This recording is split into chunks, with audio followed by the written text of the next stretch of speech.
Welcome to our 5 on 5. We're pleased to be joined by Rick Hartnack, the Vice Chairman of U.S. Bank. Rick, thanks for coming in. Appreciate it. My pleasure. Thanks for having me. All right, so you're in from Minneapolis, is that right? Right. Okay, so tell us, what is the status of the financial services industry in the United States today? You know, it's so much better than it was 5 years ago. I mean, the industry really has recovered.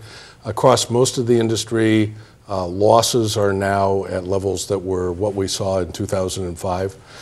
Certainly a lot of competitors have left the scene. Banks failed.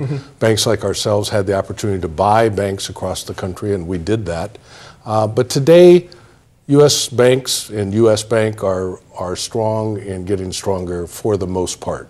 We still say every customer ought to look at their bank and make sure the circumstances there are okay, but in most cases, strong industry getting stronger. Now, it seems community banks, as you alluded to, have really struggled in the economy of late. How does that change for consumers and for you guys as being a bigwig in the banking industry? Yeah, we're a big bank, not one of the big banks, but we're certainly a sizable organization. And I think that in the environment we're in today, with compliance costs being very high, regulation and regulator concern being high, size is an advantage because it gives us the staff it takes to deal with folks like that.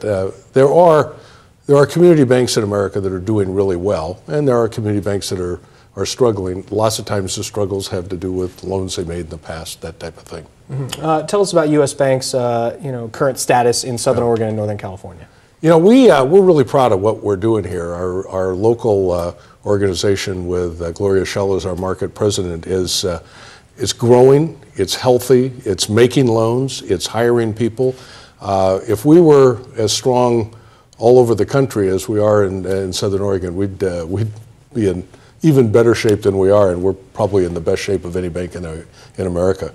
Excellent, good to hear. All right, well, what would you advise business owners, small business owners who are looking to get a loan, as someone, at the very top of this industry, what would you tell them?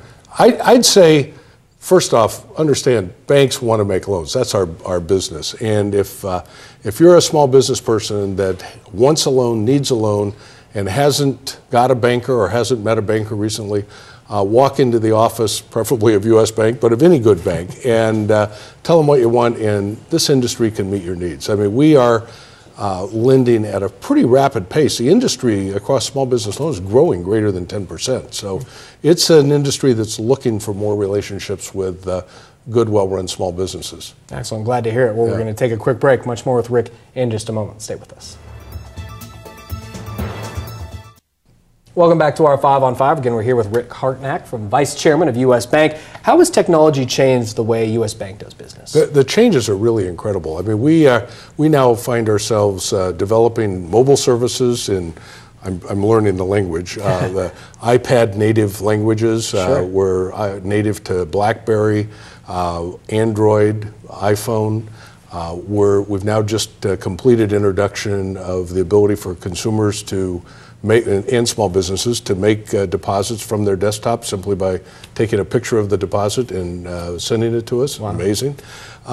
We now send out mobile alerts for people who want to be told when their account hits a certain level. Sure. It's a convenience to avoid overdraft fees and that type of thing. And we're in the process of a complete redo of our internet site to add a lot of features and functions for consumers and small businesses that at least research tells us people really, really want.